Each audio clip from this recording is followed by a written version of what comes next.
So, Shanti, welcome everyone. Welcome to those of you who are here with me live, and also greetings to those of you watching later on through the YouTube video. Those of you tuning in for the first time, my name is Shaylin, and my mother and I, we are students of the Brahma Kumaris Centre in London. And the purpose of these chit chats is to have an opportunity for long reflection and detailed commentary of some of the concepts that we are taught in the main body of knowledge of the Brahma Kumaris, which is the Morali. So it's informal, and people are welcome to explore concepts and give ideas, and also share their spiritual endeavors. So those of you that are here now, would any of you like to start us off with something in your mind? Om Shanti, and Om Shanti to everyone present. I had a question, and it could be very confusing for new students coming in as well. And yesterday, Murli Baba was telling us that we should listen to the seniors. The seniors, he speaks to the seniors to teach us here. But I remember one experience I had where I asked a senior when I just started or I just came into GAN, whether so while she was reading the Murli, I said, so Radhi and Krishna did get married.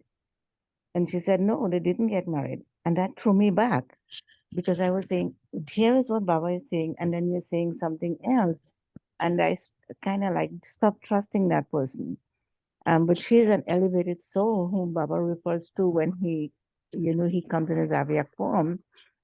So I'm wondering if there is any advice he can give us. Should we believe everybody? Should we do our own research and understand, um, because it's important, and that bothered me for a while. So I just wanted to know your take on that, because Any Said Murli Baba did say he speaks to the seniors. He gives his knowledge, we have to listen to the seniors. So I don't know what your take on that is, because I came from a Hindu background, very religious, and both my parents and grandparents. So we understood the scriptures to a point, and it was very confusing. The scripture is very confusing because and even some epics that were played on, they brought it, they made films out of it. You get bits and pieces, and it was very confusing. So I don't know what your take is on that. How do we listen? Do we take everything that we hear? Do we do our own research? Just your advice on that. Thank you. Thanks, sister. So I'd also heard that blessing. I think it was just in yesterday's Morali. And I thought, should I comment on it on my daily recording, or shall I avoid it so that I don't say anything controversial? So I thought I'll avoid it, hope no one notices. And it's the first thing you bring up today. So it's something which I think I have to say something about. So yes, I also noted that. And I was also trying to think, could I recall from which Morali that's coming from? Because you'll also all recall that we've had a counter narrative on the Sundays, which in that season 95-96 was also very, very clear and very, very direct. We had one Morali where Baba was talking about becoming free from Parchintan, thinking about others, Pardarshan, looking at others, and Parmat, the directions of others. And he was very specific in that Parmat. He said that someone who you consider to be a Maharathi is telling you something about someone else. But actually, Baba's Srimad is don't talk about others. And so at that moment, they're not a Maharathi. They have another influence on them. So, we've had this counter narrative as well in the Sunday Moralies. We've had, it was about name and fame and prestige. That came up every Sunday. in that season's Morales. So on one side, we've had this counter narrative around being aware that being a Maharati, being a senior, is something which could slip away. Like it's every action. It could be different, whether you're really behaving as a senior or not. And then yesterday's blessing did seem to be a little bit out of sync with the narratives we've generally got on Sundays. And as I said to you, I thought I will just conveniently avoid talking about it. But okay, let me just share. And I can only share my experiences and my perspectives. So I think yesterday's blessing around it was around following the senior, and then don't worry, it won't become a sin on you, wasn't it? That was the actual explanation. I think, without specifically knowing which morally that was extracted from, Baba is talking to the brothers and sisters who are surrendered in the centers. This would be my take on it. And for many of them, like with any institution, you don't have a choice.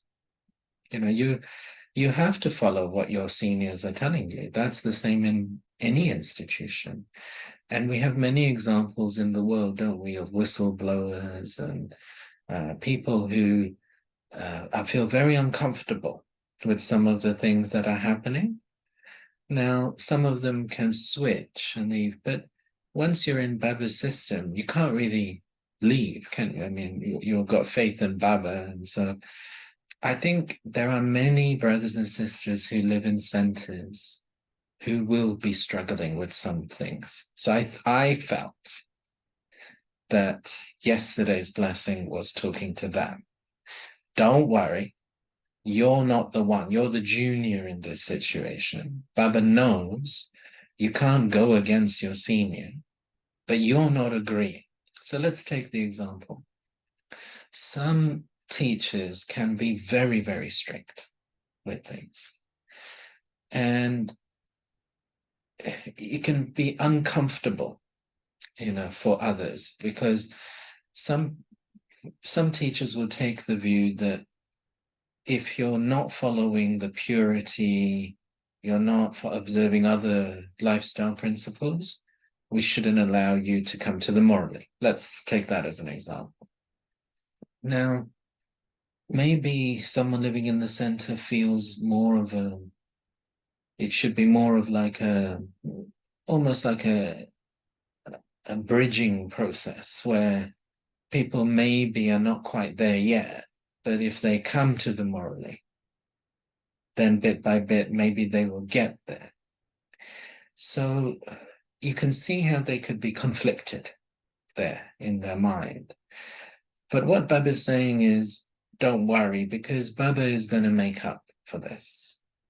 So you just don't worry, go with whatever the senior is telling you is the policy. And then Baba is going to, in the whole, make sure that that soul's okay, and we'll get. That was my interpretation of it. I don't know if you want to come back on that. No, I think your explanation was really good. It's just that when some things are puzzling you and you hear something on the contrary, it weighs on your mind for a while. But the truth comes out eventually. You learn the truth because it comes out in other mores, the truth of what you're thinking. Yes, in terms of knowledge, like your example, then I just think that this is a process of studying over time, and people will understand over time. And one of the things that COVID has done in particular, but YouTube and social media more generally, even before then, was enable Brahmins to have exposure outside of their immediate center. And for many decades, that was not possible. You were limited by the quality of the teacher you had locally. And now that's not the case. So I think that's also part of drama's help because no, like we're all pretty much global BK students now. So you're always going to have others who will be able to clarify exactly what's going on. And I think that's really the aim of those daily recordings that that I produce as well. It's just sticking to the real essence. Like, what's the message here? What's Baba trying to convey? And just keeping everyone really, really focused. Are you listening to what Baba's actually explaining? Have you noted this? And then over time, that develops trust, doesn't it? Because people will say, okay, yeah, this is what Baba is saying. That is clearly there. And I think that that's the way. And hopefully, like you said, that person, maybe now they've changed their mind. So they've got another understanding. Thanks, sister. Thanks for getting us going. Would anyone else like to come in with anything? Shanti, brother, I know recently Baba has been talking about when Krishna saw the moon on the fourth night, he was insulted. Um, I was thinking about how that supports the Gita and how it connects with the Gita, because Dada Lakraj was a very respected man, and when he got together with these women, he got the greatest insult, but he didn't mind. He went on with what he needed to do. So I'm wondering if that, the Gita is the Gita and it's the word of God, but it's now being told to us with the truth. So would you connect Krishna seeing the moon on the fourth night and being insulted with what happened to Dada Lagraj? And because the fourth night too, would that be considered the fourth yoga, as we talk about, like with Kaljug, Satyug, Dwapar? I just wanted to know. Om Shanti, thank you. Yeah, I mean, I think that's a very plausible interpretation that you've offered there, Judy Ben. I think that that does work. So, like, I mean, the thing about Bhakti stories is, how much do we take from them? So, Baba, like you've explained, Baba's talking more about that wider narrative, and if we connect it into yesterday's topic about the diminishing of the soul. So what Baba is explaining, Shiv Baba, the metaphor is the sun, because he is consistent. He does not diminish. He's the one soul who does not diminish. And the thing about the fourth night, like you say, we could connect that with the four ages. But even like by the end of the Silver Age, we're down 4 degrees, right? So we're down from 16 degrees down to 12 degrees. And Baba says that from the beginning of the Copper Age, these insults, they will begin. And we're into the world that we know, the world of vices, the world of all of these challenges. So I think that's probably the wider concept, that as the diminishing of the moon occurs, even if it's a little bit of a diminishing, it's only 4 degrees less. But Baba would say the insults would begin, and what he would begin calling insults would be losing purity. But then there are many stories, like you're saying, around Krishna, which are connected to Confluence Age. Certainly, people have latched on to different things because, you see, at the start, I think we can all understand that it did seem like a cult leader. And suddenly all these people are leaving their houses, and he's claiming that it's like there have been many of those, haven't there? The end of the world cult leaders, and they go and buy some retreat place in the middle of nowhere, and it's some doomsday cult type of thing. So I just think that from the outside, those initial years did just seem like that. And what's happened is actually people have realized over time that it's not like that. And there's more of an enduring aspect to this. And people are more willing to understand concepts here.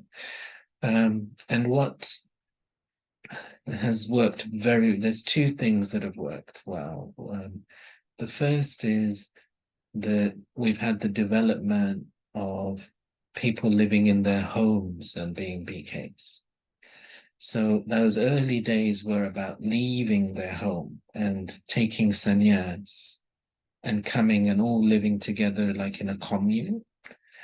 But now the beauty and the specialness of Baba's religion is the same principles that monks and nuns would have, the same lifestyle principle the BKs who live with their families have as well. Now, as far as I know, like you do get lay monks in different traditions too, but it's much more unusual to have already married people, already people with children, sometimes even young children, is much more unusual. In fact, I can't even think of examples like that where they follow celibacy and pure food and the Amrit Veda. Mostly you see a big separation between the lay people and the priests and the monks and the nuns. So there are only something like 30,000 BKs who live in centers full time. And there are about 950,000 people living with their families and on their own, most of them in India. And we're outside of India, we're about 15,000, I think, BKs.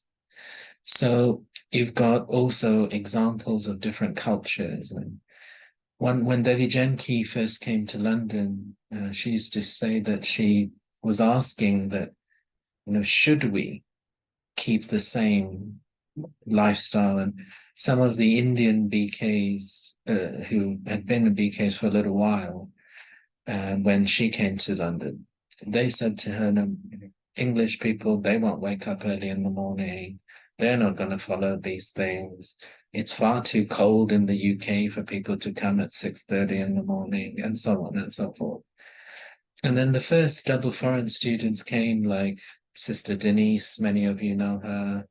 She was Devi Janki's first student at the London Centre. Many, Brother Charlie, Brother Ken, these are all of her, Brother Anthony, Brother Dave. So many of these are like this. And the first thing they asked her, they said, oh, Devi, what time do you have class? She said, oh, 6:30 in the morning. And they said, oh, can we come? Can we come? And so it's actually been the double foreigners themselves who have decided, no, we don't want a different route. We're all going to do this. So this is what Baba tells us to do. We're all going to do this. And you look around the world, it's the same. So this is what's happened over time. And many of those insults are gone. And I think that was what Baba was wanting to teach us, that you might have in your life as well, short-term insults. Maybe it already happens to you. So people know that you're a BK following these things, and your relatives might say to you, why have you joined this cult? Are you not more clever? Like, I get that quite a lot, that, are you not more clever than this? You went to Oxford University. Do you not know there's no God? I mean, I get that sort of thing. And in academia, people are always afraid of their reputation. So some of them, if they find out that I'm spiritual or religious, they just run away from me. But you are who you are, aren't you? We're taking a decision here, and it's these things. Insults will come. So Baba was saying to that group at that time in the 1950s and 60s, the level of aggression against BKs was very high.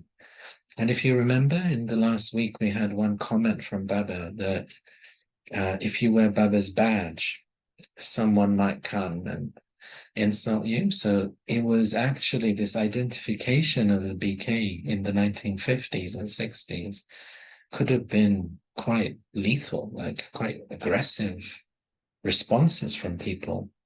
And I don't know what people had in their head, but they had something around about the BKs. So how, like, if we take ourselves to the 1950s, the British, like we saw with the US in Afghanistan 2 years ago, where they suddenly left the US and the UK, it left this chaos. In Afghanistan, you find this quite a lot with colonial powers. So the British left in 3 months, India and Pakistan, after like 100 years. They suddenly just left. And it left this chaos at the border between a new Pakistan and India, and people living in Pakistan having to go to India. And in that, 3 million to 4 million people died in those sectarian violence. And then you've got this group who stayed in Pakistan until 1950, who don't worship idols, who look like Sufi saints in their white dress, and they're coming from Pakistan into India, and it was highly tense and highly volatile. So some of the seniors, they would share their experiences when the first center was set up in Amritsar in Punjab. So they went back near to where the border partition was to set up a center, and there were picket lines outside of the center. And Baba sent the seniors in those days, he sent Mama, Dada Vishwakishore, Jagdish, but like he sent the full retinue of all of the seniors to deal with that situation. And it was Mama who did it in the end, because she was there. Everything calmed down. And Dada Jagdish recounts how the picket line was very, very aggressive at the gates, and they were demanding to come and meet Mama once they knew the senior sister was there. And so they asked Mama, and Mama said 3 of them are, invite 3 of the leaders to come and meet. So he went, and him and Dada Vishwakishore, they spoke to them, and 3 of them were allowed in, and they were very, very aggressive. They came in, and Mama was just sitting in yoga on her bed and her sort of type of seat without a back, that type of sort of bed, so sofa bed type of seat. And she was just very powerfully in Baba's remembrance. And they just walked in the room with such aggression, saw her, and went and sat by her feet. And they just sat in meditation for 10 minutes. And then Mama talked to them for 30 minutes, and they transformed. So she used the power of yoga to, Lady Jenki used to say that there's a memorial of Shankar, Shiva Shankar, drinking the poison. This is why they show Shiva Shankar as a blue color. And he drank the poison. And so she used to say that Mama was like this. She had this yoga power to be able to drink the poison from an atmosphere. And it didn't affect her. But in her presence, you couldn't hold on to negativity. So these people changed. And then when they came out, all the group was saying, oh, did you tell her? And apparently they went out and said, well, we did talk to her.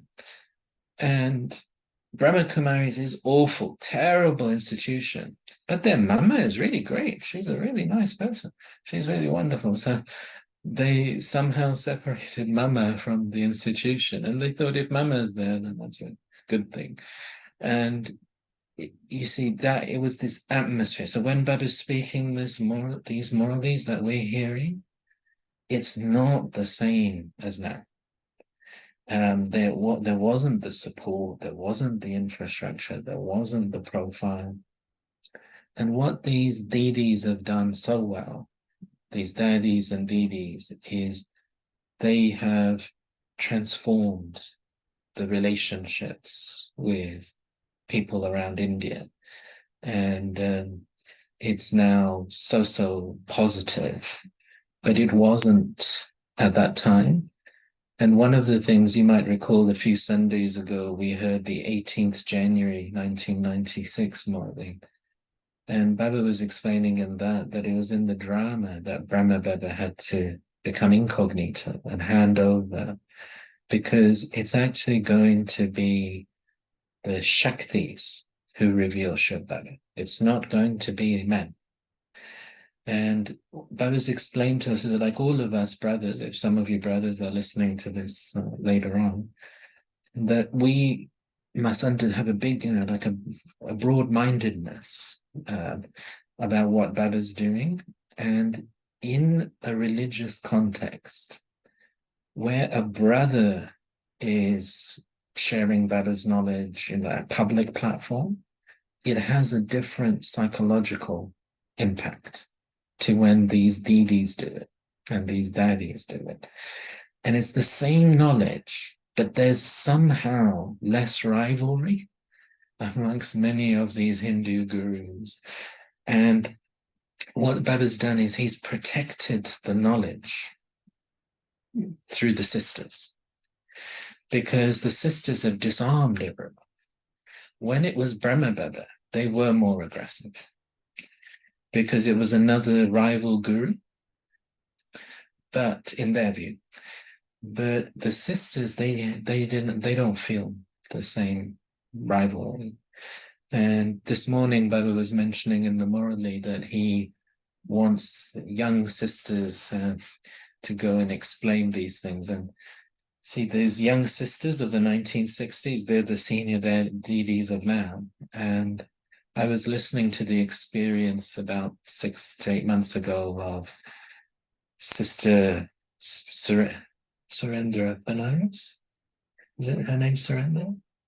Or Banaras? Something like that. Ranjan Benziana.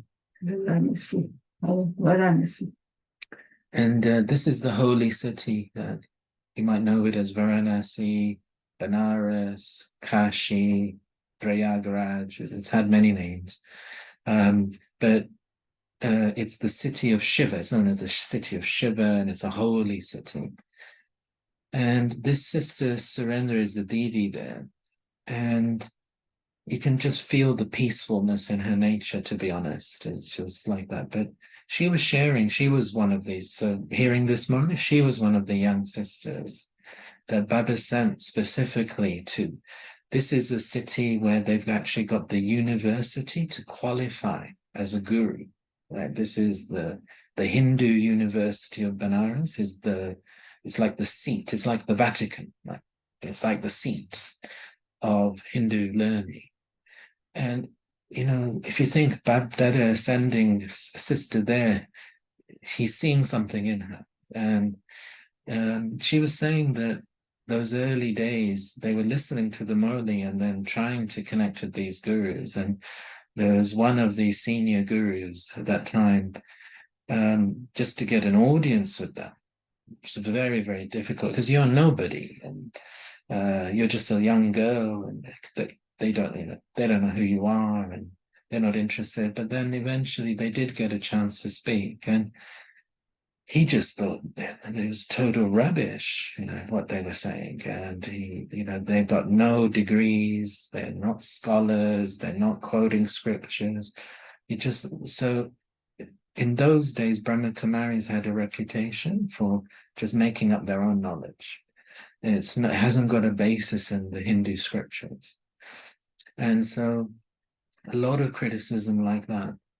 So then they wrote back to Brahma Baba and said, this is because Brahma Baba expected letters. You hear this in the morning, he expected news of their service.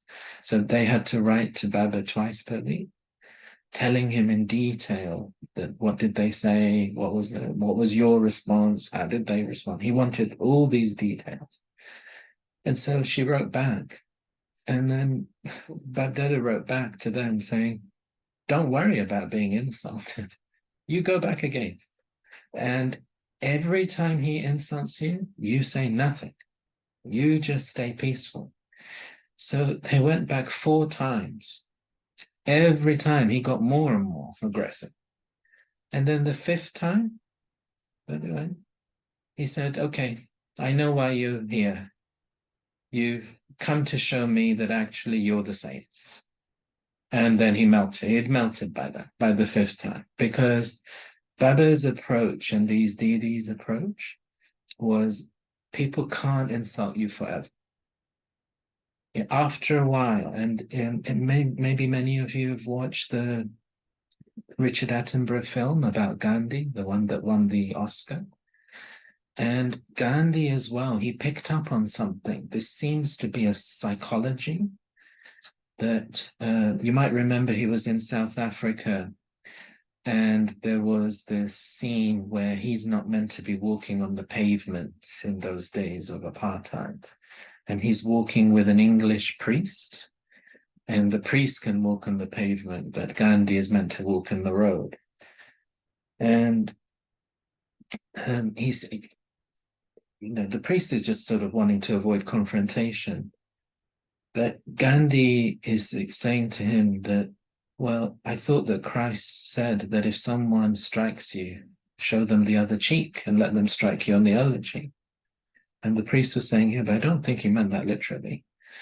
But what Gandhi was pointing out was that his experience was that if someone beats you, and in their cases it was physical beatings as well, that actually if you don't give up, there's a part of their mind that begins to respect you.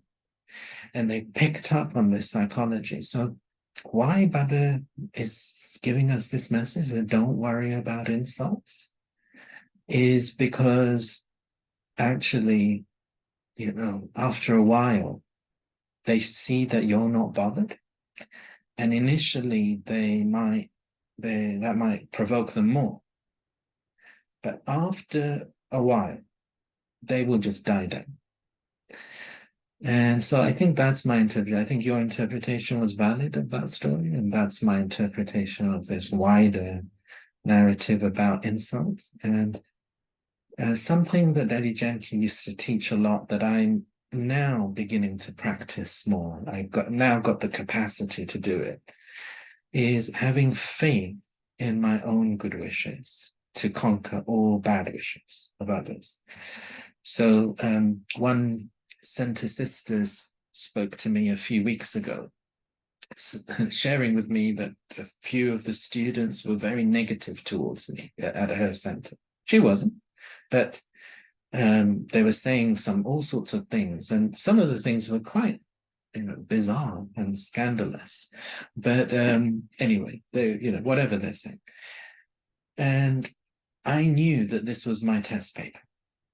So I have a choice to either react to that and say something back, justify, prove. But I thought that's not the way. That's not the way that Baba's teaching us. So I remembered what Daddy said. She said, just have faith that your good wishes will win. And no matter what, I'm not going to give up my good wishes. So I just said to the sister, give me 12 months. You just watch. I'll win everyone's heart in 12 months. They will change. I won't change. They will change. And so this is also part of this process of being insulted. We get tested in our capacity to keep our good wishes. We get tested in our capacity to accommodate, to tolerate. And the great souls that we remember in history, whether it's the religious fathers, whether it's Martin Luther King, Mandela, Gandhi, and others, they have this. They have this ability. They don't take the insults into themselves and just stop and get bothered by that. But what they're able to do is to accommodate it and push on and actually use it maybe even as more of a motivation to be even more positive about it. And so I think, there's a black and white TV interview that you can find on YouTube with Dr. Martin Luther King from the 1960s. And it's a very interesting interview. Like nowadays, you can get the long podcasts on YouTube, but in those days, normal TV programs were also quite long, like long interviews, and maybe some of you will remember those days. Nowadays, it's like sound bites and it's all very fast, but they used to actually sit with people on TV and really explore things. So it's a very interesting interview. And he was a Christian reverend, but he was explaining that why he follows Gandhi's philosophy was because Gandhi, he felt, reminded him more of Christ's principles than any other activist and leader. So for him, following Gandhi was actually following Christ. Because Gandhi was following what Christ had taught.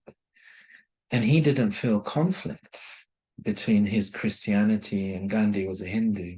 He didn't feel that conflict because he was looking at the principle. And in particular, one point stayed with me, which was that he was explaining that, you see, when most people talk about love, they're talking about the emotion, the feeling.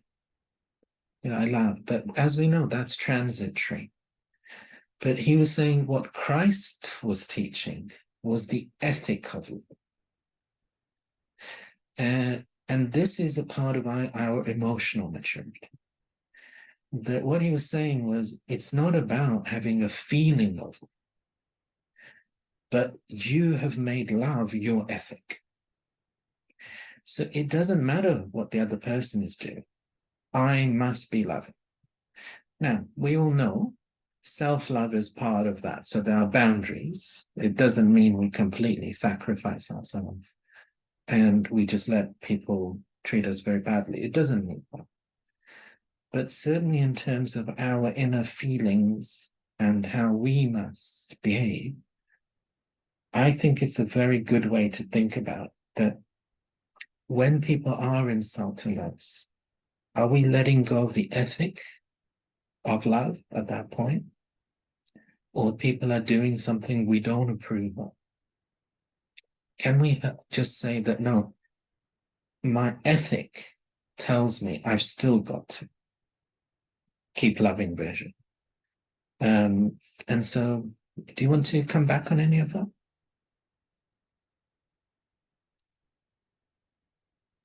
Om Shanti, you went into an extensive thought about what happened with that fourth moon, and I understand it completely because I am, the drama is correct, and what happened before is going to happen again. I am so glad I came to Baba at this time. But Baba said, don't question why this happened because it happened before. And I wish I had come to Baba very early because throughout my life, and I'm not perfect, I did wrong things. But there were many times when I was insulted and I was accused of things that I never committed, and I suffered in silence. And if I was with Baba as I am now, I would not have suffered because Baba did not suffer. It is in the drama. He accepted the insult and he went on with it. So I'm saying that if I had come to Baba at those teenage times in my life, I never would have suffered as I did, and I did suffer greatly. Om Shanti. Thank you so much for explaining. Testimony, but I'm not sure because I was a young person and I did have Baba's knowledge, but it still can take time, for that the emotions to mature. So I'm not. You might still have suffered at some level. It just, there's a certain readiness we have to have as well to be able to use Baba's knowledge, and it's great to know that you're not suffering anymore because of that. The other thing that has helped me move away from any type of sorrow and suffering, is over the years I've noticed that there must always be negativity in one area of my life for another area to grow. I've got so much evidence of this. So let's take the example I gave earlier, that if someone in the BK side of my life is insulted, immediately I'm thinking, maybe my career is going to progress. Like another area of my life progresses. I've had this experience many times, and it seems to be some sort of a rule in the Iron Age as well, that like it's a fuel. And just like you've got coal and you've got other fuel, and if we think like everything we eat even is grown in manure, isn't it? That fertilizer and manure. So you have to have manure. Like sometimes Baba says, how do you get good roses? You have to have manure. And so you wouldn't be just looking at the manure, you're looking at the roses. And so it's the effect that rather than seeing insults as like an outcome, but seeing insults as a fuel towards another outcome. That helps me a lot. So I have full faith now. I really don't mind if people are negative. I never think they're negative, so I'm somehow less and I'm going to achieve less. I know that's not true. Thanks for that. Salaben? You go ahead. Divine family, happy with you again. And I would like, please, to go back to tweets, but at the very end, follow the senior blessing of yesterday. So sorry, Salaben, we can't hear And you. Would it be possible for you to turn off your video and then let's try? and I will talk in my experience. Okay. Now, can you hear me? Yes, that's a bit better. And my suggestion is, could you turn off your video and then we might have a better connection. Okay. Okay. Okay. Yes. Well, Yes. we got What I it. was. We can hear you Yeah. better now, and we got a vision of Okay. your face already. Thank you. So I was thinking of you have explained that the context of this blessing that would be maybe most talking about those who are surrendered in a center, that they should follow their seniors, and that would be Baba's responsibility of of the consequence. But what I want to share with you my own experience, as I am a Raja Yoga student out of the center since 2010. I had this experience of, even I have no seniors, no center, when I had this experience with the Murli, when Baba would say, you have to remain pure while in your household. You have to conquer attachment. You have to conquer lust. Stay pure as a lotus flower. For me, that is follow Shiva Baba, even if you don't understand it yet. Because for me, I was pure. I had my family, husband, and I was even starting being vegetarian. When it comes to this celibacy, I would say, what's this? What is Shiva telling me? And the first feeling I had at that time is the story of Abraham with God, when he had this vision of, the story of Abraham is that he didn't have any sons. And then when he got Ismail as his son, in the tradition of Islam, when he had Ismail as his son, because Jewish would say this story would have happened with Ishaq. So when he had Ismail, he started forgetting God, and this relationship that he had with God as the friend, the only friend, he was called Al-Khalil. It means the only friend, the only companion. This relationship has started to fade because now he became a father of Ismail. And then one day he had this vision of um, he is cutting the head of Ismail. And he took this literally as an order. He knew that it was talking to him. This vision was to him. But actually, images are messages for the subconscious. They are like metaphors. The head would be like the metaphor of the ego. So he was surprised of this vision he had, that he should cut the head of his own son, and he didn't doubt. And he went to Ismail and told him, "My son, you are dear to me, but this is what I saw, and I know this is from God. I have to cut your head." So really, he took it literally. And you know what Ismail said? He said, "Okay, Baba, do what you are told, what you have been ordered." And this is the feeling I had, is that even who was more obedient, the father or the son? They were very pure soul at that moment, because the father didn't hesitate doing what he thought was asked for, and the son didn't hesitate, and he said, "Yes, father, do what you've been ordered." And then Ibrahim, as he was like willing to do that, this act, which would be barbar act, but this is actually a story for us. So he was willing to do that. And then by the chance or by the drama, there was a very beautiful um, animal.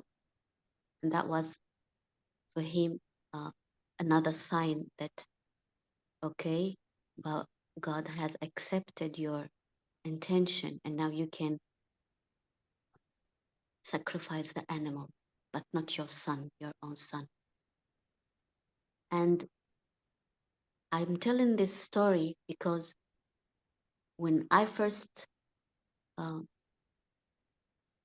uh, understood what I thought was I have understood. This is the story that came into my mind. This is the feeling that came to my mind, is that, yes, Baba, I will remain celibate, even though I don't understand this, even though I don't know why you say this. And I felt this feeling. I felt this feeling that I don't know, I don't understand, but I know you. I know it's you who is speaking to me. And with time, what happened is that uh, 2 years after this incident, meanwhile, I have decided also, we were um, building our house, and I was doing the intention this house would be for Baba's place to give knowledge. And I did 2 kitchen. I built 2 kitchen, one for vegetarian food and one for whole family. And so I was growing in this, and then the change had started into my family. The lifestyle of my family has changed.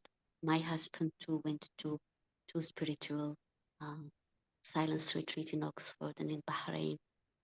And things have started really to change because I felt that even if I didn't understand it, I stick to what Shiva said. And so really I understand really this blessing, follow the seniors, and Baba will be responsible. He is given some orders, but he know why. Because when Abraham actually did that, he conquered attachment again. And there was only God in his mind again.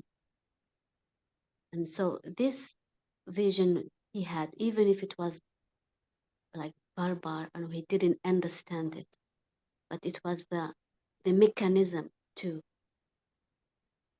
for that it was the mechanism for him to conquer attachment and to be again only attached to one, not to the son, not to the family and so on, to be attached to one in the heart.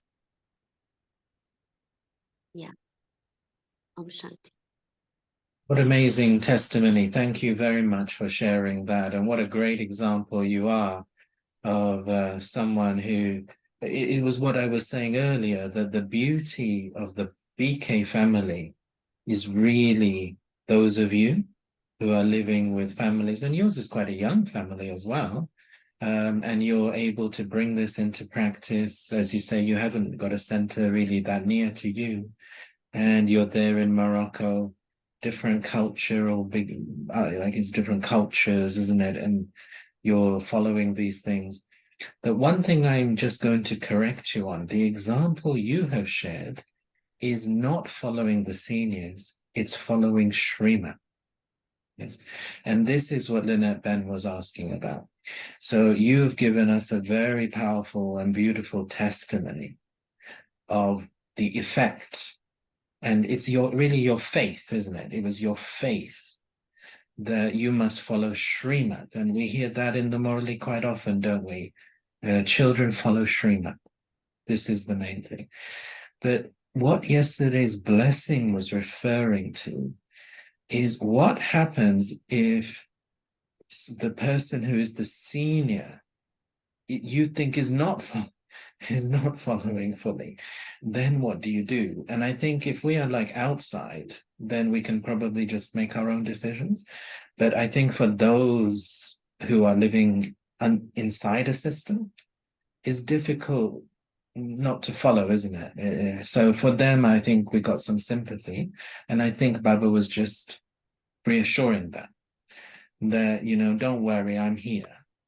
But what you have just testified is, yes, let's just have faith. And I like the connection you've made with the story of Abraham, because you're quite right that he is really the example of that faithful intellect.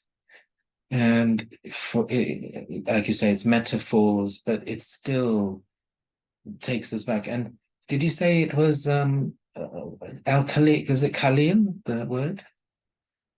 Yeah, Abraham is his surname is Al Khalil. Khalil is the one, it comes from Khilla, and Khilla is when you are alone with someone.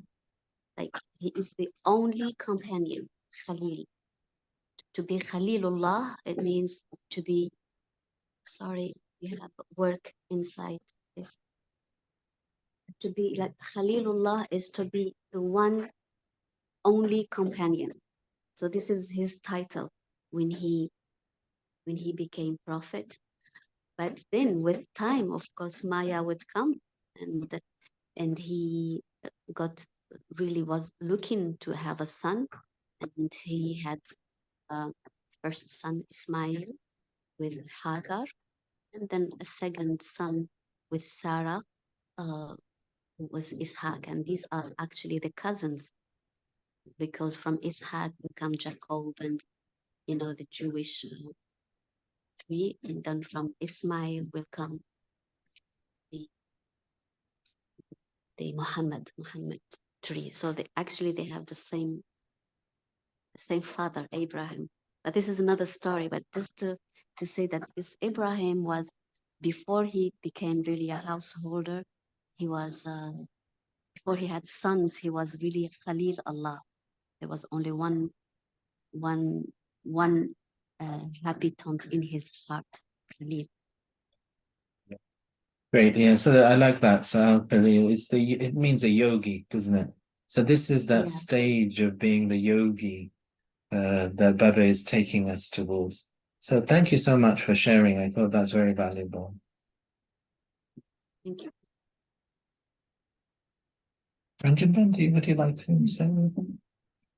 Now, if no one's got, so I was sent a question on WhatsApp, so maybe we can have an exploration of that, because I was speaking with one sister in another country, and I became aware of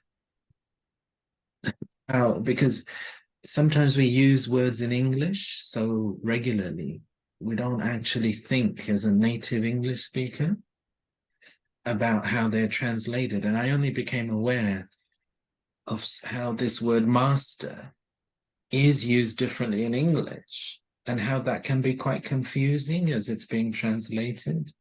And that because on one side, a master, it's like a ruler, that type of dominant figure. But this has gone out of fashion now. But when I was at primary school, I can still remember our neighbors giving me Christmas cards where they wrote on the envelope, Master Shaylan Poppet. And there was the old tradition in England that an adult man, you wrote Mr., and a male boy, you wrote Master. So sometimes Baba calls us the master bestowers, the master oceans of knowledge. So this is why his sister was asking, on one side, master means the big guy. But then a lot of the time, the way Baba's using the word master, it means we're the junior partner. Like we're the master creator, we're the master almighty authority. So I just wanted to clarify that point, that I hadn't thought about it before, but maybe for those of you listening to it through a second language, and your language version of the Morali would probably be translated from the English version of the Morali. But in Hindi, Baba uses the word Malik to mean the big master. And you see, Brahma Baba was from that Victorian Old English time period. So he uses the word master for us when it's like a junior. So one type of master is like mastery over something. Another is when we're remembering that we are in a partnership with Baba, and he is the senior partner. He is like the mister, the adult, and we are the child, we are the master.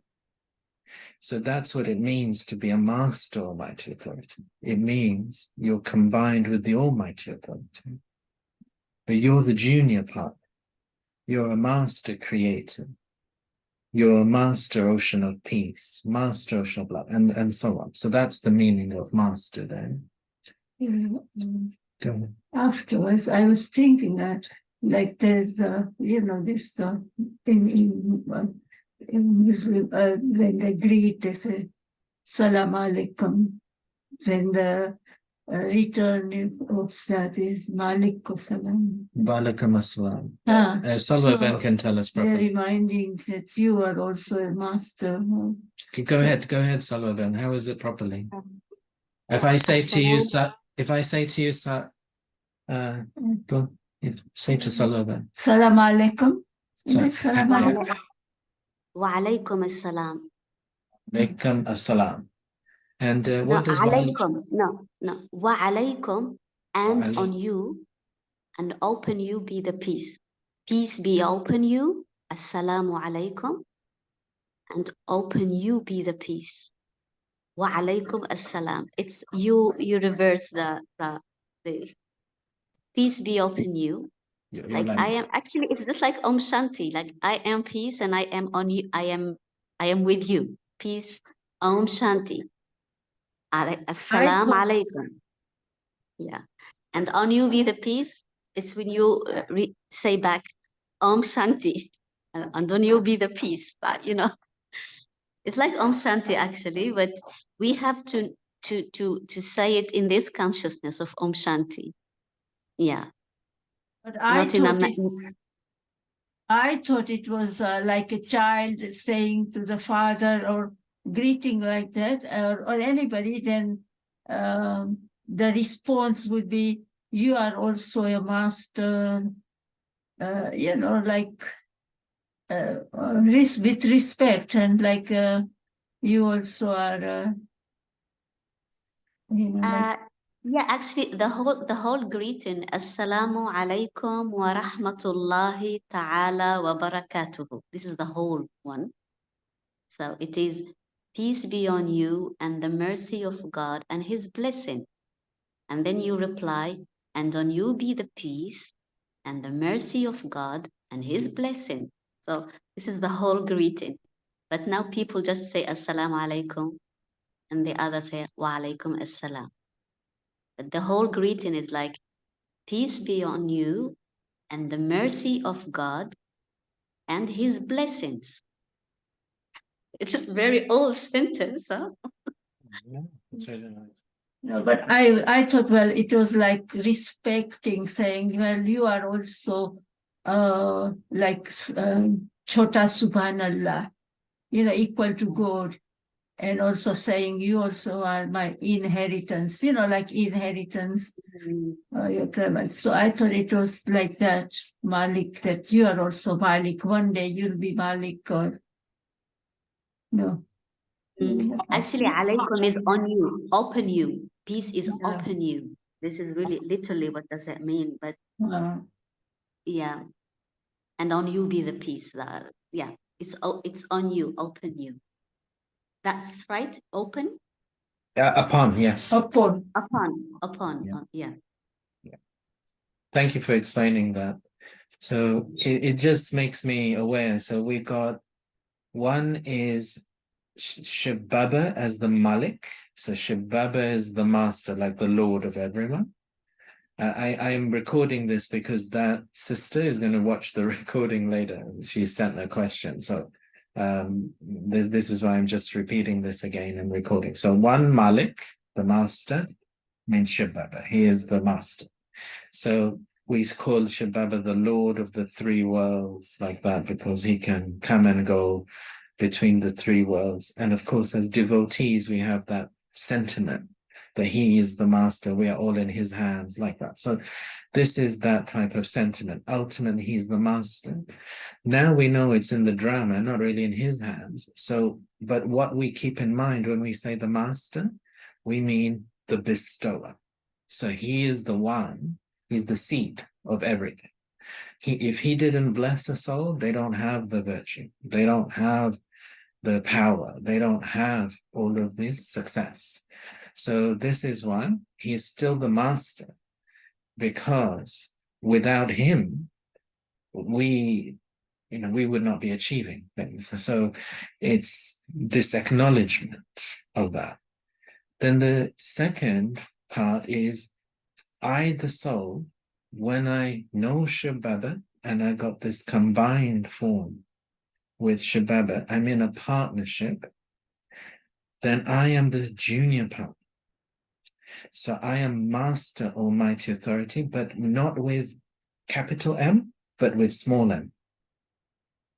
So when we say Shibaba the Master, we put capital M. You are the Master. When we write, I am Master Almighty Authority, Master Ocean of Love, like that, we put small m.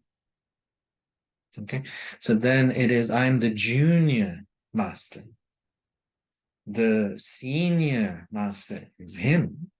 But because I am with him, then I am a master almighty. I am almighty authority. I'm not really in by myself. I am not almighty authority. By myself, I am not ocean of life. I am not these things. But because I am with the master, capital M, I become small master, smaller. So this is that partnership. Then the third part is mastery. Mastery. And mastery is where you become an expert in something. And it becomes like a sanskar. You don't even need the like natural. And what Baba, like this morning, he gave us practice. He said, can you be Roop and Basant?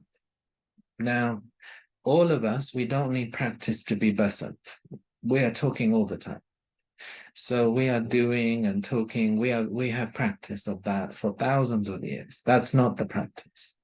For all of us, the practice is to be the Roop, to be still.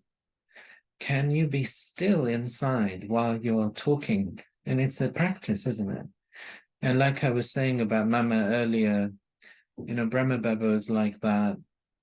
And I've seen it with many of these senior daddies, like Daddy Janki.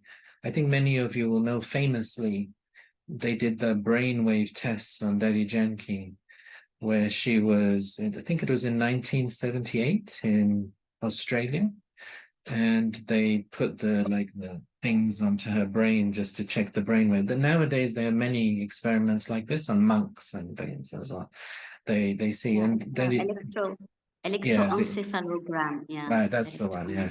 So they're checking the delta waves and the alpha waves and the beta waves, or like how is the brain thinking?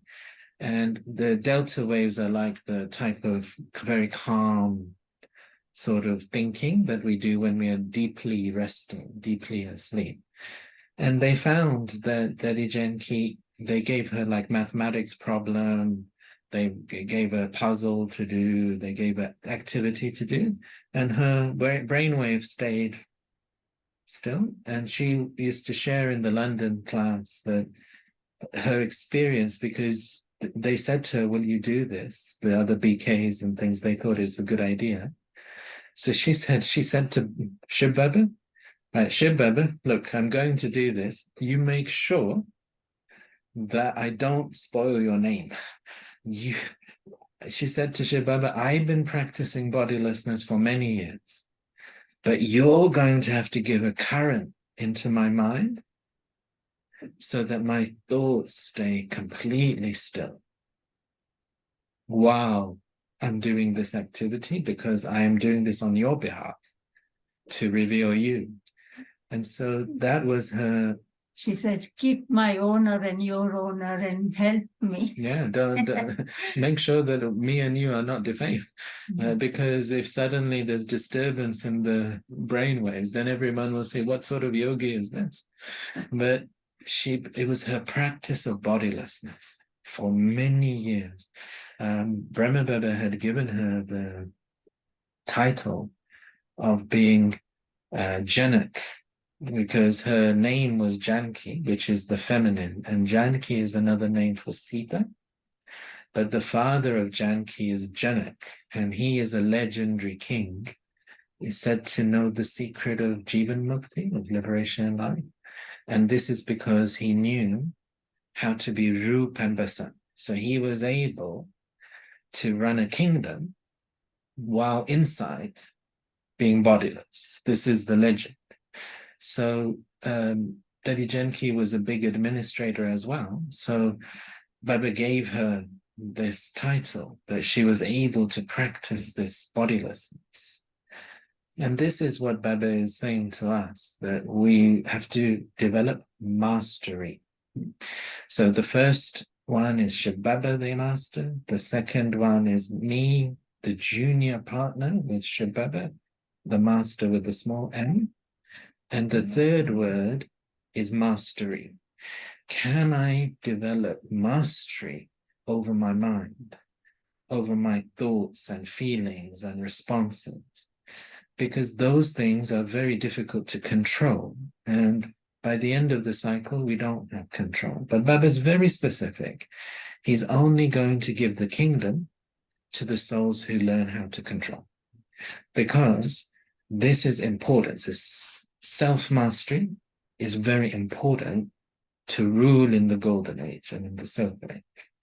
Because there shouldn't be the interference of the mind in the decision-making at that time. So this is, as I say, I hope that, and the sister can come back and always message me again, but hopefully I answered your question.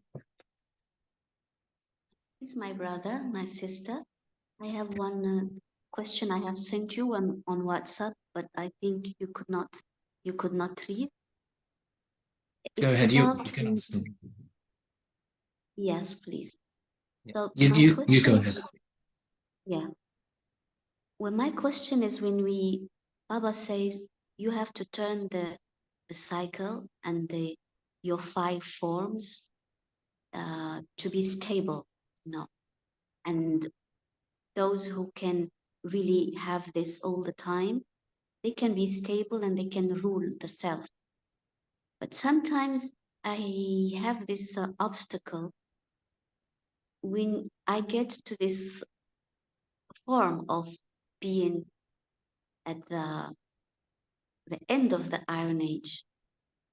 I would have this image sometimes. Maybe it's Maya, but it comes sometimes, and I find it like an obstacle. It's like if I could become very pure now, it means I will become very impure at the Iron Age, and maybe I would be like Hitler or Stalin or like, and this stops this cycle to go. It's like if okay, yeah, you're ready. If you want to be very pure, be ready to be very impure. And then I think of these roles of the Iron Age that made a lot of pain. This really Yes, I understand what you mean. Yeah. Yeah. So what Baba does with his spinning of the cycle, he skips the copper and iron age. So what he's actually doing is he's getting us not to think about the 63 birds. So when we're spinning the cycle, the 5 forms that he gives us is in the soul world, when we are liberated completely, the undiminished self. Then the first birth in the golden age, so most pure body and most pure self in this world. And then the next one is the memorial in devotion. Like all the Brahmins are worshipped as one deity or another deity, one goddess or another goddess. Every BK is worshipped. So he's saying, think about your memorial. That's your third one. And then the fourth one, he skips the whole of the Copper Age, Iron Age. He does not want us associating with those identities. Why he wants us to spin the cycle is so that we disassociate from those identities. So the next one is the godly student. That's the fourth one. And like he was explaining this morning, this is the time he sustains us like the mother and father, the teacher, the Sadguru. So that's the fourth one.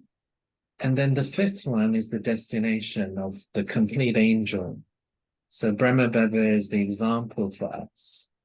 But all of the Brahmins, they're all going to achieve their own perfect angelic form. So what Baba's doing is he's actually deliberately diverting our mind away from the type of thoughts that you're having, because they will pull us. Now, there's another narrative of the Murali, which is around taking responsibility for the burden of sin. But what Baba says is don't think about what you did, but just understand you did many bad things in 63 births, and now focus on yoga, because you actually got opportunity to cancel that and give the vibrations to the souls you harm. And so you got an opportunity, just make the most of that. So that's the way Baba says. He said, if you're having yoga, you're taking responsibility.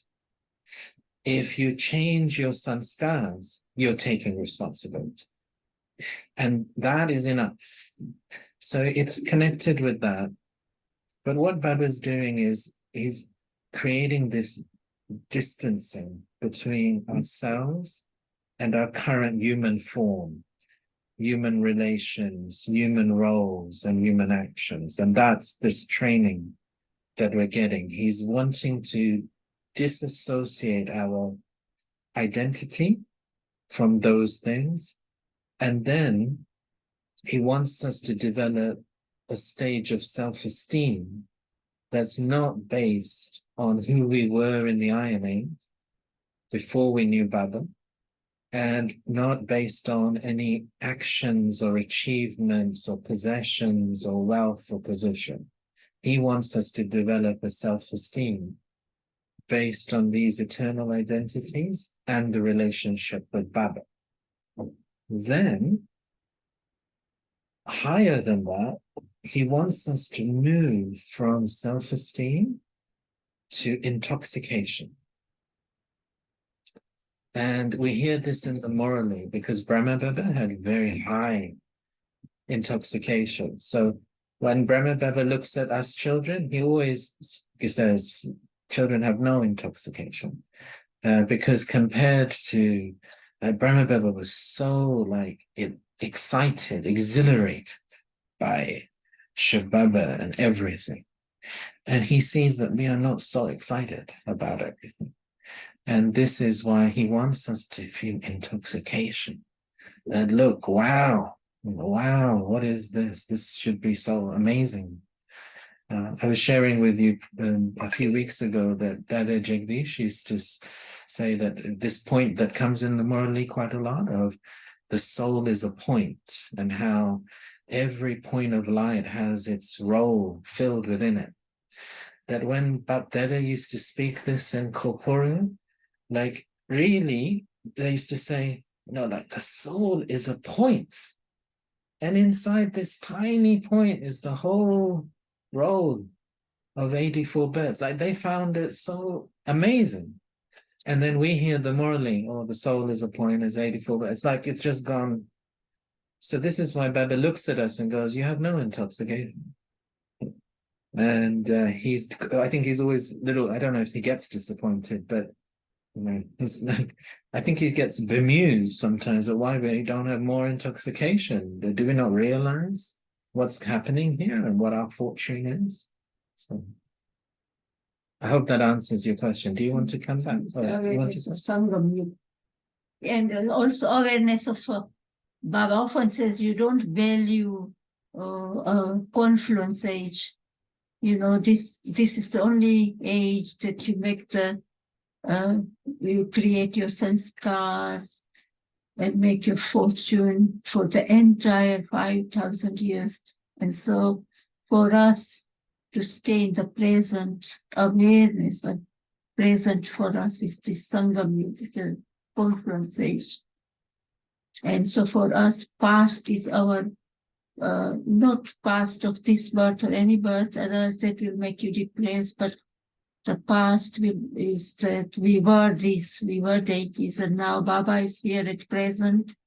So I stay and listen to Baba only, and then that will create my future. So it's the importance of confluence stage and awareness constantly of Baba, confluence age, Madhuban. Baba says you are also Madhuban resident at this time, no matter wherever you are. So all that. So it's past, present, and future for us. Is that's why Baba doesn't want us to remember copper and iron age, because copper age we will keep on asking. Baba said it's your birthright. You claim it. You don't ask. Baba doesn't like us begging, because just as a devotees, we did that a lot. We called and shouted and begged. But Baba doesn't like that. Baba says, "You're my children." He has so much intoxication that these are my children who are more intelligent than even the scholars and gurus who give their names 1,008 or whatever. Whereas my children who are not educated, even old Matajis or whatever, but they have recognized me and they have become my children. So Baba has all that. So he's teaching us how to have that intoxication and awareness of the present and to remain happy. Like today's Avyak signal and blessing, wasn't it? That constant happiness. So, and he says, "You are master, almighty authority, and ruler of your, you have ruling and controlling power." So that's why Baba calls us the master, like master bestower, master almighty authority. That when you have authority, you are brave, you are not afraid of anything, That's where he wants us, our stage, to be so stable, unshakable. And he doesn't want us to be afraid, because the hard times, even the elements, relatives, all this is going to come. This, Baba, what is happening now in Ukraine or Gaza, or with the elements everywhere, like you saw even in Dubai, Iceland, everywhere, these elements, even here in UK, there are fires, sudden fires. So Baba calls it a small rehearsal. And I can't say to other people, because they might not understand, get insulted, or, but, what Baba means is that this is nothing. There is a lot more to come at the end, and this is why he is preparing us to become so unshakable and have that stage there where we can help others and give, sakash and powers and bestow blessings upon them. Huh? So this is why it says, "Stay stable on drama and Baba." Then you will be able to cope with others. If you are afraid, we won't be able to keep ourselves safe, and we won't be able to help others. We won't be able to give them Baba's inheritance to them.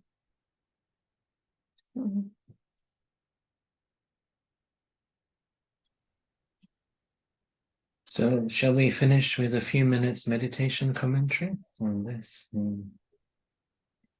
Before you go Go on, ahead. Shanti, as Ranjan Ben was speaking, it came back to me that we have to have this full faith that nothing shakes us, full faith in the drama, full faith in Baba, but full faith in the self, that what Baba has said, who we are, what we are capable of.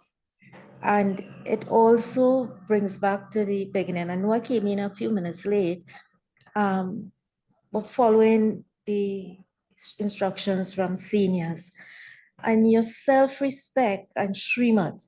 Once you're firm on Baba's Srimad, you will know when a instruction is being given. I know it is difficult, more difficult for those who live in a center.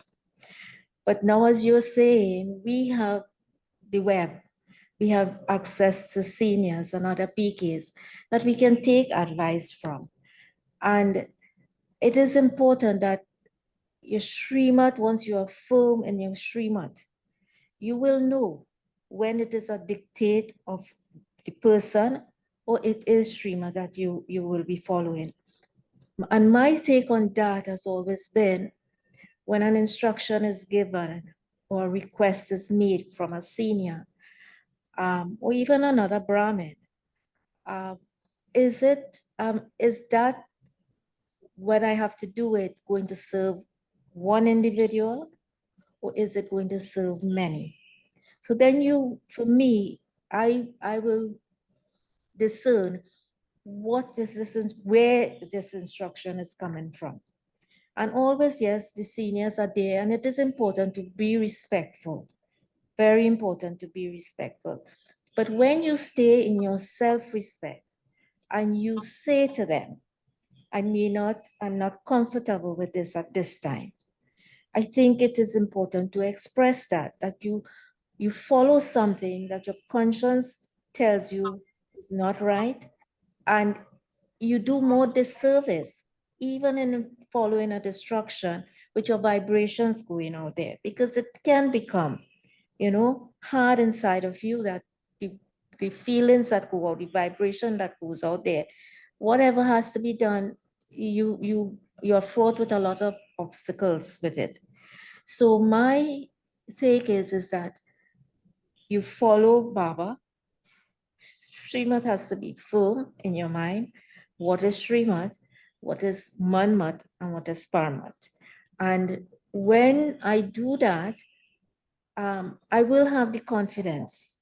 I will have the confidence to be able to express that I am not comfortable with doing something. And you go to your seniors, there's always a senior.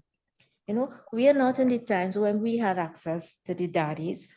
You follow the daddies. It was almost like coming from Baba. In the beginning, they would have had their own stuff to go through as well. And we are seeing so many things that are happening now, that how important it is for all of us, to stay with Baba, stay in your self-respect, and having this faith, because there's so much that is to come. I was listening to Sister Jayanti. She did an interview with a journalist.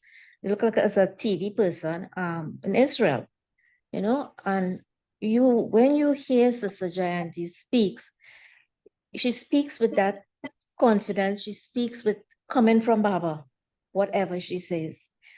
She doesn't deviate from that. And it is bringing, telling those souls, because they ask some hard questions. They took questions from Jerusalem as well. I don't know if you would have seen it, but it is a very good clip to look at. And she was able to say, without any doubt in her mind, doubt expressed in her mind, that this is going to get worse, because they've asked her when it's going to get better. And she said she doesn't know. She doesn't know. But it will get better. The way she said it is going to get better, but it will become worse, and it will become much worse than what is happening now. So we have to be firm, what Baba is telling us, firm in the knowledge, firm in the drama. And that, as Ranjan Ben is also saying, and you said that we don't, in the drill, we don't go through, Baba doesn't takes us to copper and iron age. But we use copper and iron age only for what we will be experiencing in our own lives now, where karmas are concerned. We can use it then. But for Baba always says, keep the aim and objective in front of you. And the aim and objective is golden age, to become Lakshmi Narayan on that level. So I felt I needed it. And again, as you often said, really today was a very rich discussion, and there's always so much learning. Om Shanti. Yeah, sorry. And fourth faith pillar, Baba says there are 4 pillars of faith. You mentioned 3, self, Baba, drama, but the 4th is the family. Even that is important. Yes, because I agree. We have faith in the family as well. Baba is very proud of his Prabhu family, Prabhu Parivar. a few weeks ago, there was in the Mulli, and he was talking to the teachers that don't think that I'm fine and my center is running well, but you have to think of others. You are Prabhu Parivar. I love that word, that we all are one family. Baba wants us united, one family. And he always points out all these things so that we can have that as a one family, not to be arrogant, but to keep us together. We all will bring Satyug, better world together. And so with Baba, he is always proud of that. That's why family, Linda Berry said yesterday, do you want to ask about the sister as well? Let's finish with some meditation now. So everyone, let's just relax. We've had a rich discussion, but we've got to go from being Basant to being Roop now. So visualize yourself in the soul world. You have no connection with anything in this drama. The drama hasn't happened. It's not going to happen. You're just going to be a soul forever. Just think like that. And take yourself into that stage where you have no connection with anything and no connection with anyone apart from the seed. So it's just you and Shababa. And you're in your eternal divine home. It's very divine light. Sometimes we say it's red or gold, but it's a different color really altogether. It's like the color that doesn't exist here. And it's a feeling. Silence is a substance in this world. You feel very warm and happy.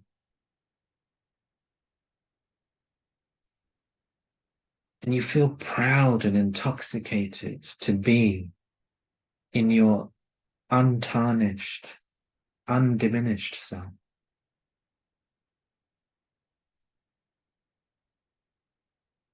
Apart from Shiv Baba, no one is influencing you.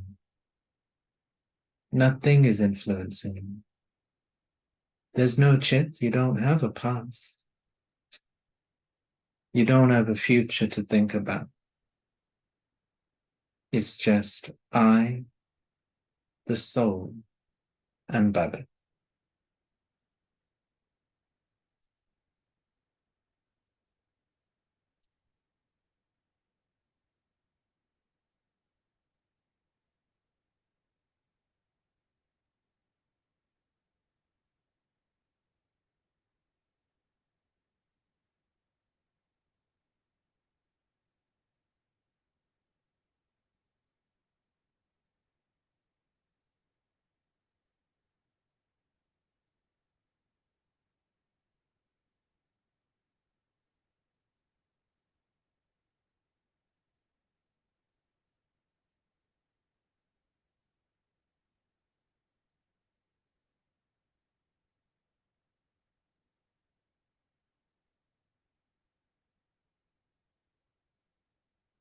Baba tells me that I've played 84 different roles in the drama. And within that, I've played many roles in each one of those. But in this space, in the soul world, I am not defined by any of them.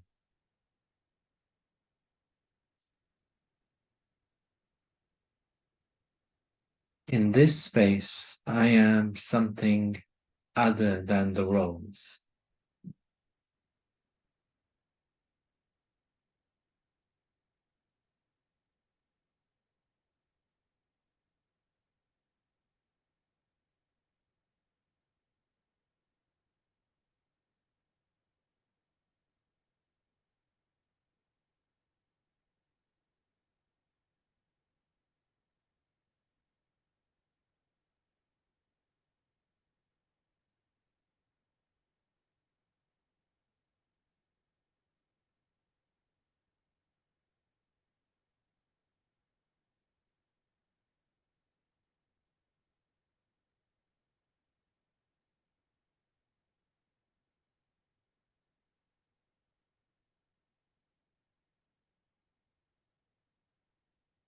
This space, this practice is my stage of Ru. And I'm going to return to this 100 times each day. Even if it's for a few seconds, I'm going to keep returning to this space.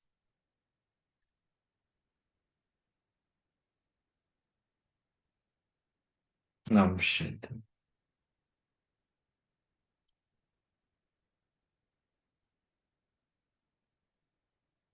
With that silence, we wish you a very good week.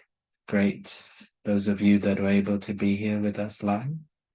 Also, I know many of you listen afterwards, so very warm greetings to all of you. And if you're listening afterwards, you're also welcome to send any questions through WhatsApp, and we can take them up. Thank you. Om Shanti. Om Shanti, thank you so much for today's session. It's so very helpful. Wish you both a beautiful week. Thank you. Shanti. Thank you. Thank you. Thanks, Sandita.